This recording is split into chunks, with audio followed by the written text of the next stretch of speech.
Bien, volvemos aquí a su servicio, hoy para desarrollar el tema de educación para los hijos.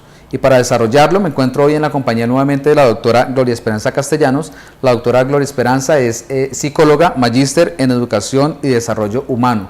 Con ella pues vamos a desarrollar todo lo pertinente a los comportamientos, a la manera como un padre de familia, desde el punto de vista psicológico, debe actuar frente a sus hijos. Doctora Gloria, muchísimas gracias nuevamente por aceptar la invitación. No, a ustedes muchas gracias por la invitación. Bueno, doctora Gloria, quienes somos padres de familia, por ahí dicen que nadie estudia para ser padre de familia, que no hay ninguna universidad que lo enseñe a uno a ser realmente padre de familia y que eso se adopta o se aprende a medida que uno tiene sus hijos y los va educando. Pero sí hay algunas, desde el punto de vista teórico y psicológico, hay algunas pautas. ¿Cómo es esa conducta que un padre de familia debe adoptar frente a sus hijos, por ejemplo, cuando son bebés? ¿Cómo es ese conducto regular para brindarles a ellos ese amor y esa educación desde el punto de vista del núcleo familiar? Bueno, hay algo bien importante y es, tú dices algo bien importante y es, no traemos, si cada hijo trajera como un librito donde dijera cómo es determinado hijo, sería fabuloso, sería tan fácil tener un hijo.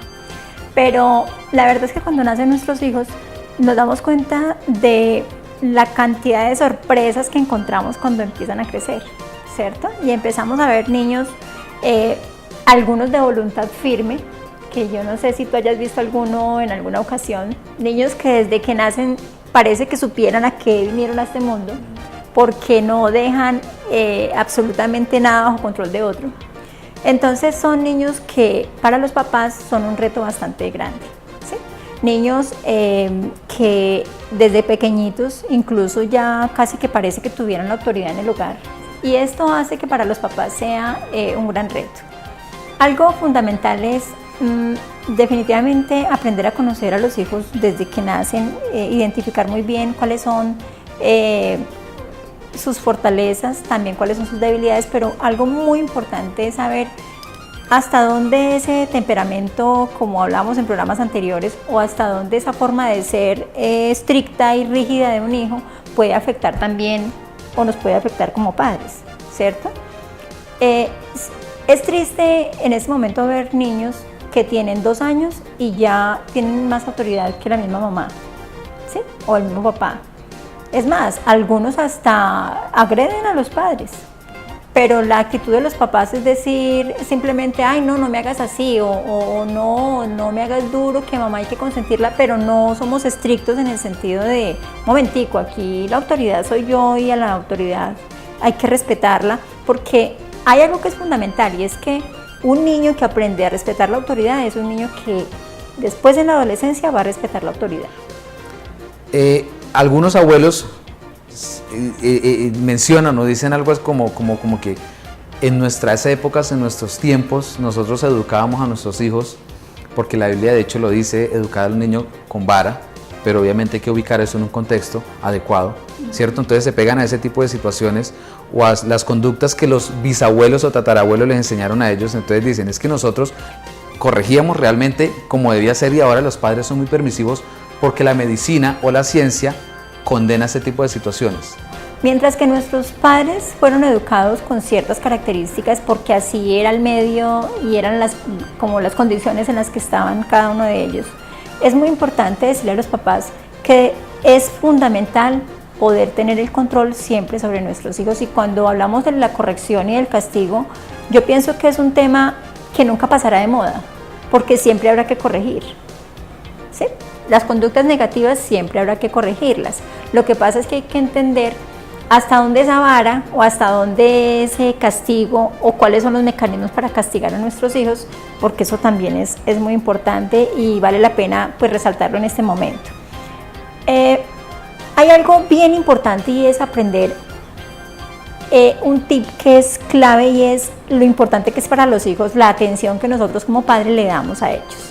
No hay nada que castigue más a un hijo que la indiferencia de un padre, ¿sí? Entonces cuando el niño hace algo negativo, es muy importante que la mamá muestre su indiferencia y su indignación, pero a nivel de comportamiento y de actitud hacia ese comportamiento negativo. Al hijo le duele que la mamá se sienta en cierta manera enojada con él, ¿sí? él lo que va a hacer inmediatamente es buscar posiblemente a su madre para pedirle las disculpas.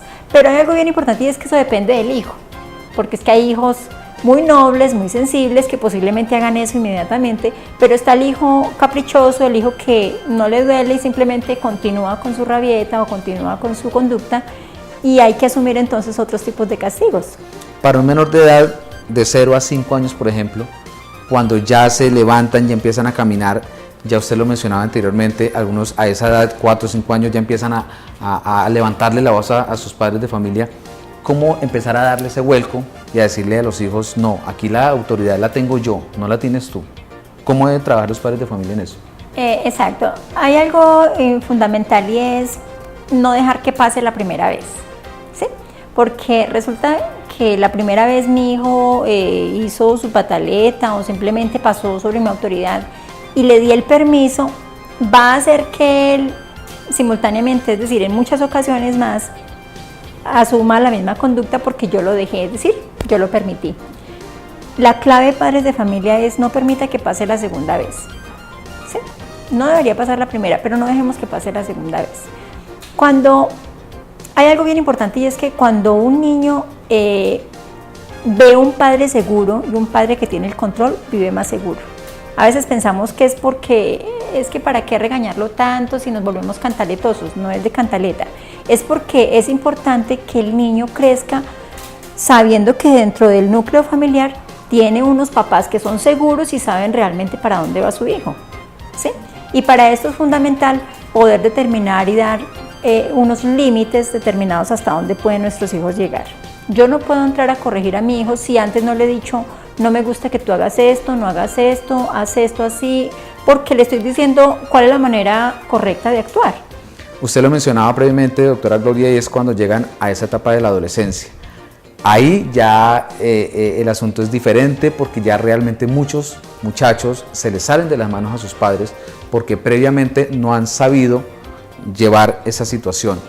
Llegan las culturas urbanas, llegan esas como algunos padres lo mencionan, esas costumbres diferentes a las de casa. ¿Qué hacer un padre de familia si ve que su hijo adopta unas costumbres diferentes a las que se le han implantado en casa? Y es importante poder identificar qué tipo de familias hay y que escuchen este programa porque, es decir, algo aprenderán acerca de cómo podemos guiar a nuestros hijos. Después cuando no aprovechamos ese espacio tan importante de poder compartir con nuestros hijos, de poder dedicarles el tiempo cuando ellos también nos lo están pidiendo, ¿cierto? Que no nos tenga que comprar los 5 minutos de atención, sino que nosotros podamos darles esos minutos de atención.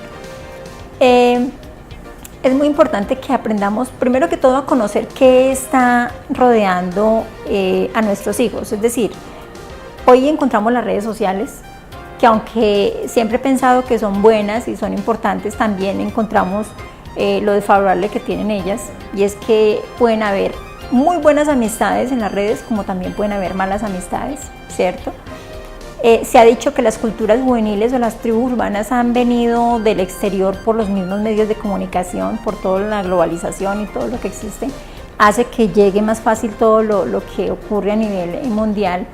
Pero los papás no tenemos que estar exentos de todo lo que está ocurriendo. Definitivamente cada momento que pasa tiene que ser de informarnos, de saber qué pasa, porque voy a mencionarte una última, de pronto no tribu, porque afortunadamente aquí en Colombia no se ha oído hablar acerca de ella, pero sí en Japón se está hablando de los hikikomori, que son un grupo de adolescentes que ahora ha querido encerrarse en sí mismo en sus cuartos y no salir de los cuartos, porque dicen estar hastiados del mundo, de la sociedad, de todo lo que les rodea, y prefieren estar encerrados allá en sus cuartos. Y uno dice, hombre, no hay que estar definitivamente al margen de todo lo que pasa, porque tenemos que estar pendientes cuáles son los cambios que están teniendo nuestros hijos, si están teniendo cambios en el comportamiento, porque esa debe ser una alerta para que nosotros podamos actuar. Las tribus juveniles o las culturas urbanas traen sus características a nivel de estética y de lenguaje y de incluso música, de fisionomía muchísimos, claro que sí.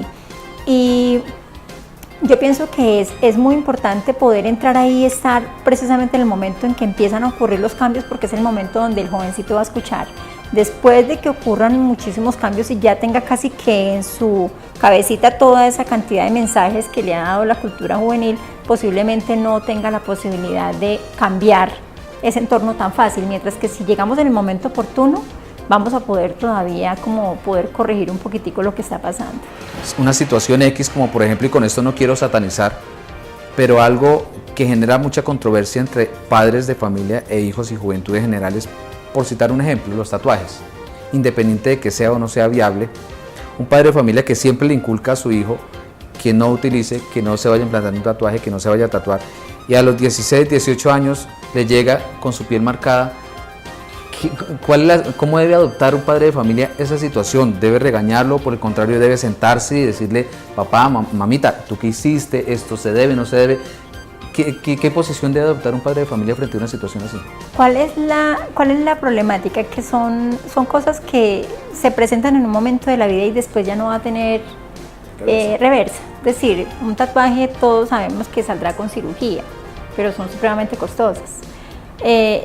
Por eso es que resaltamos y aplaudo de verdad este programa, porque lleva a la prevención y es a que no ocurran estas cosas antes de que tengamos las dificultades que se presentan, y es mostrarle a nuestros hijos los peligros que existen además con esta serie de cosas, ¿cierto? Porque algunos adolescentes puede que lo vean como exagerados, tan extremistas, pero si miramos ya el punto de vista del peligro que hay a nivel de salubridad, es importante que lo tengan en cuenta y nunca olviden que escuchar a los papás es supremamente sabio y definitivamente es importantísimo que aprendamos a acatar y a escuchar antes de que sea demasiado tarde para nosotros. El ejemplo que un padre de familia debe darle a sus hijos, porque no solamente exigirles y pedirles, sino que el padre de familia también debe citar un ejemplo hacia ellos. Doctora Gloria, ¿qué podemos hablar frente al ejemplo que obviamente debe ser muy significativo frente a los hijos? Definitivamente el ejemplo habla más que 1000 sermones, decía alguien por ahí, y es muy cierto. Cuando nosotros vemos padres que viven lo que enseñan, es mucho más práctico para los hijos que lo aprendan. Hay un ejemplo que siempre damos en cualquier conferencia o que uno escucha en cualquier lugar, y es, bueno, ¿cómo le enseño a mi hijo a no ser mentiroso si yo soy el más mentiroso de todos? ¿Cierto? Definitivamente, padres de familia, es fundamental que si nosotros queremos tener hijos seguros y con una convicción firme de lo que es ser un buen padre, tenemos que vivirlo con el ejemplo. Cuando estaba yo en la universidad haciendo un trabajo con una compañera, y ella con sus hijos ahí en la mesa, y saca su cigarrillo y se pone a fumar. Entonces uno de los hijos quiso hacer lo mismo, y lo que hizo fue llamarle la atención, regañarlo y decirle, tú no debes hacer lo que yo estoy haciendo. Yo le decía a ella, pero es que ¿cómo se le puede pedir a un hijo que no haga lo que lo ve haciendo uno? O muchos otros, incluso cuando va uno en el carro y escucha un padre de familia que lanza una mala palabra, una palabra obscena a otra persona, y sus hijos vienen atrás. ¿Cómo no decirle a un hijo, no hagas lo que ven haciendo al padre de familia? Correcto. Y hay algo importantísimo también en este proceso tan interesante del cual estamos hablando, y es cómo hacer para que nuestros hijos reconozcan cuando se equivocan en un momento determinado. Tengo que reconocer yo como papá cuando me equivoco. Hay algo que es fundamental, y es que nosotros no somos padres perfectos, y definitivamente nuestro camino en la vida es cada día aprender más, a ser mejores seres humanos, a ser mejores padres, a ser mejores amigos, ¿por qué no mejores personas? Y definitivamente cuando yo reconozco que me equivoqué, le estoy dando una lección a mi hijo acerca de lo importante que es aceptar que me equivoqué y pedir perdón cuando sea el momento indicado. Eso es muy importante, sobre todo porque estamos educados en una sociedad donde pareciera como si equivocarme es un error o es algo terrible. No, hay que asumir las cosas con normalidad y decir, me equivoqué, lo siento, pero eso es mucho más significativo para un hijo. Es muy importante cuando yo le digo a mi hijo, hoy estuve como cancioncita, perdóname, ¿sí? Perdóname si te hice sentir mal. El hijo recibe eso con un abrazo hacia nosotros y eso es gratificante. Eso nos está enseñando definitivamente que tenemos que aprender a reconocer nuestros errores. La importancia, doctora Gloria, usted lo acaba de mencionar, de expresar ese grado afectivo con los hijos. Muchos padres de familia no se dan por un abrazo, por una palabra amable, por un te amo, por un te quiero. Un abrazo, alguna vez escuchaba yo en una conferencia lo mucho que puede generar un abrazo. ¿Qué importancia tiene ese tipo de afectos con los hijos? Es muy importante. Mire, hay una hormona que es la oxitocina, y cuando las personas se abrazan, generalmente esa oxitocina empieza a activarse por todo el cuerpo y hace que la persona viva mucho más feliz. Cuando nosotros tenemos la oportunidad de abrazar a nuestros hijos y decirles lo mucho que los amamos, lo que estamos haciendo es haciendo que sea un mejor humano cada día. Pero hay algo bien importante, y es que uno encuentra padres de familia que dicen, bueno, pero yo nunca supe que era un te quiero de mi papá, o sea, nunca lo escuché, nunca recibí un abrazo de mis padres. Y otros dicen, y aquí estoy. Exacto, y aquí estoy y no me he muerto, y aquí estoy. Pero qué importante sería si nosotros asumiéramos y como que aprendiéramos que definitivamente no tenemos que seguir simplemente una conducta aprendida y ya, porque no somos un producto terminado. Siempre estamos aprendiendo, y cada día el ideal de todo ser humano es aprender a ser mejor. Pero si nosotros asumimos que así me educaron y esa es mi forma de ser y mi pauta para poder educar a mis hijos, definitivamente estamos simplemente repitiendo y no estamos siendo auténticos en nuestra manera de educar a nuestros hijos. Doctora Gloria Esperanza Castellano, muchísimas gracias por aceptar la invitación y pues finalmente esas recomendaciones tanto para padres de familia como para los hijos, que estoy seguro que muchos hijos, quizá de pronto los pequeñitos no, pero los adolescentes sí, puede haber mucho adolescente sentado al pie de sus padres de familia apreciando el programa. Recomendaciones finales. Bueno, algo de pronto así rapidito para que no se nos olvide: enseñemos a nuestros hijos a ser independientes, no les hagamos todo. Es importante que ellos en casa también colaboren con las tareas del hogar. Eso los ayudará a ser útiles, a sentirse además que están aportando en el desarrollo del hogar, en todo lo que tiene que ver con la familia. Eso hará que sean niños mucho más seguros. Papitos, nunca hable de sus hijos con otras personas y mucho menos de lo negativo. No hay nada más triste que un papá que hable y hable y hable con sus vecinos acerca de sus hijos, de esas cosas que son desagradables. Hay que resaltar lo bueno y tratar de educar a nuestros hijos y ayudarles para que eso que hay por mejorar lo podamos mejorar con ellos. Doctora Gloria, muchísimas gracias. Bueno, a ustedes muchas gracias. Bien, amigos televidentes, de esta manera hemos llegado una vez más aquí al final de este espacio de salud a su servicio, hoy hablando acerca de la educación para los hijos. Un tema bastante importante, un tema en familia. Hoy no nos hemos sesgado exclusivamente a un género específico, mamá, papá o hijos, sino a todos en unión familiar. Es un tema para toda la familia. Si usted quiere mayor ampliación acerca de este tema, puede comunicarse a la línea 318-867-4112 o se puede poner en contacto con nosotros a través del correo electrónico asuservicioibagué@hotmail.com. También nos puede agregar en Facebook, aparecemos como A Su Servicio Ibagué. Nosotros estamos enlazados con YouTube, ahí nos pueden buscar, buscan Jader Barrera y van a poder ver la ampliación de no solamente de este, sino de otros temas que hemos abordado a lo largo de la existencia del programa. Dentro de 8 días, no olviden que ustedes y nosotros tenemos una cita para nuevamente tocar un tema de mucho interés para todos. Recuerden que aquí nosotros siempre estamos a su servicio.